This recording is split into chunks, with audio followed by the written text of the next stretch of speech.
Salam Buya, Waalaikumsalam warahmatullahi wabarakatuh.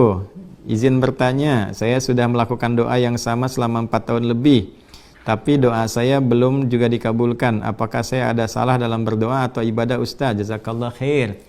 Nah, saudaraku yang baik, ada 3 yang ingin saya sampaikan. Nah, yang pertama, ini kaidah dalam doa. Baik ya, kaidah dalam doa. Tolong dicatat betul ini, baik-baik. Allah mengabulkan apa yang kita butuhkan demi kebaikan dunia akhirat kita, bukan apa yang kita inginkan. Saya ulang ya, Allah mengabulkan apa yang kita butuhkan untuk kebaikan dunia akhirat kita, bukan apa yang kita inginkan. Cara Allah mengabulkan itu, baik, catatan keduanya, nanti ada 3 jenisnya. Yang pertama, jika waktunya kita dinilai siap, mampu menerima itu sesuai dengan kebutuhan kita dunia akhirat, baik untuk kita, maka segera Allah kabulkan. Saya ambil contoh misalnya, kan? Kita minta kepada Allah, ya Allah, saya pengen S2 di kampus A, sesuai kebutuhan kita dunia akhirat kita baik, maka segera dikabulkan. Yang kedua, kadang ditunda, ya, sampai kita punya kesiapan untuk menerima permohonan kita itu. Kita harapannya ingin, tapi Allah menilai lebih luas, lebih holistik, lebih komprehensif. Ini sanggup enggak? Sesuai enggak? Jadi beban enggak? Gitu kan? Maka diberikan kesempatan kita untuk menyesuaikan. Dalam kesempatan itu ternyata kita pun diberikan banyak tambahan waktu luang untuk meningkatkan ibadah, banyak pahala lagi, banyak berdoa lagi, menyiapkan potensi lagi. Sehingga ketika sampai pada titik permohonan itu, baru kemudian Allah kabulkan. Bukan hanya bagi saya, Anda, kita manusia biasa. Ya, Nabi juga demikian adanya. Masih ingat ya teman-teman, saat Nabi meminta kepada Allah supaya kiblat itu dialihkan kepada kiblat awal, ya, yaitu mengarah kepada Al-Ka'bah Al-Musyarrafah di Mekah. Karena nanti ada satu periode dalam kehidupan manusia itu, ya, ketika Nabi Adam turun kan Ka'bahnya sudah ada, menghadapnya ke arah Ka'bah. Lalu kemudian di era Nabi Nuh alaihissalam tersapu dengan banjir besar, kemudian berlangsung sampai kemudian menghadaplah ke arah Al-Masjid Al-Aqsa, ya. Di era Nabi SAW, Nabi memohon kepada Allah sejak di era Mekah sebelum hijrah ke Yathrib yang kelak menjadi Al-Madinah Al-Munawwarah. Nabi meminta kepada Allah supaya kiblat dialihkan lagi ke arah Ka'bah. Ya, tapi apa yang terjadi? Apakah langsung dikabulkan? Tidak. Nabi menunggu dalam durasi yang cukup lama, kurang lebih hampir 2 tahun. Ya, begitu hijrah kemudian ke Al-Madinah Al-Munawwarah, turunlah Quran surah kedua Al-Baqarah di ayat 144 itu. Qad nara taqalluba wajhika fis sama' falanuwalliyannaka qiblatan tardaha fawalli wajhaka syatral masjidil haram. Ya, Allah menetapkan, ya, sungguh aku selalu mengamati engkau Muhammad sallallahu alaihi wasallam. Engkau menengadahkan, ya, dirimu memohon kepada Allah. Nah, jadi ketika kita meminta itu dilihat, diperhatikan oleh Allah.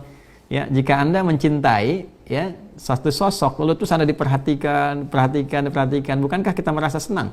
Kita mencintai Allah, kita menyayangi Allah, kita menghamba kepada Allah dan tiap waktu diperhatikan. Bukankah itu sesuatu yang sangat menyenangkan? Ya, pertanyaannya, ini kan Nabi Agung, dekat dengan Allah luar biasa, kok dikabulkannya tidak langsung tapi ada jeda waktu?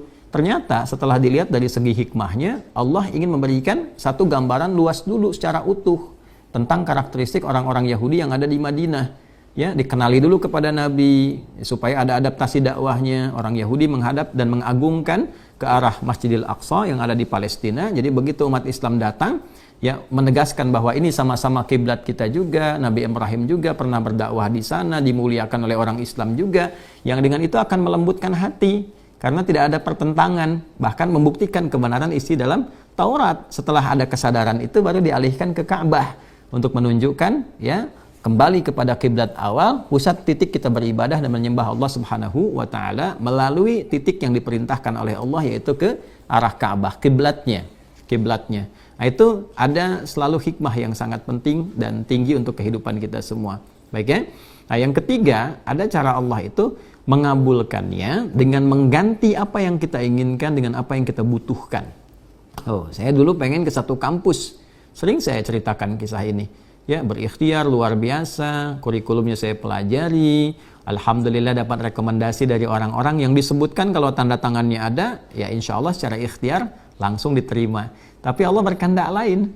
terjadi satu peristiwa besar, ditutup beasiswanya, ternyata mampirnya ke kampus lain, berangkatnya kemudian 2 tahun setelah itu ke negara lain, ya, lalu tapi yang paling indah ternyata belajar di situ adalah sesuatu yang menjadi pokok, menjadi dasar yang paling penting. Dulu harap-harap ke Madinah, berangkatnya ke Libya. Ya, ternyata madhab Madinah, ya imam besar Madinahnya, itu madhabnya kan dipraktekannya di Libya. Madhab Maliki. Imam Malik kan lahir di Madinah, tumbuh berkembang di Madinah, sampai mengajar di Madinah, disebut imamnya Madinah, imam Darul Hijrah, sampai meninggal di Madinah. Ya, madhabnya, ajaran beliau kan yang paling dekat di antara para imam madhab itu, yang masanya dekat tersambung ke era sahabat. Ya, salaf betul itu, dekat ke era sahabat 95 Hijrah. Ya, dan itu madhabnya tersebarnya di mana sekarang? Di Afrika Utara, Libya bagian dari itu. Jadi dikabulkan oleh Allah. Dari Libya dekat ke Mesir, belajarlah mazhab Imam Syafi'i. Setelah itu kemudian baru kita berangkat ke Saudi, ya. Kita mampir bisa lihat-lihat di Ummul Qura, bisa juga mengunjungi kota Nabi, mampir ke tempat lain, ke Tunisia. Ternyata kita inginkan satu bagian, Allah menginginkan hal yang lain. Karena saat pulang ke Indonesia, di Indonesia 4 mazhab dipraktekkan, harus dipelajari dulu. Nah, itu baru kita sadari di kemudian hari. Jadi jangan langsung menyimpulkan, ya, dan jangan pernah menyimpulkan doa tidak dikabulkan. Ya, sehingga muncul sifat putus asa. Ketika itu terjadi, ya, akan selamanya tertutup. Baik, ya, jadi selalu kita punya harapan, ya.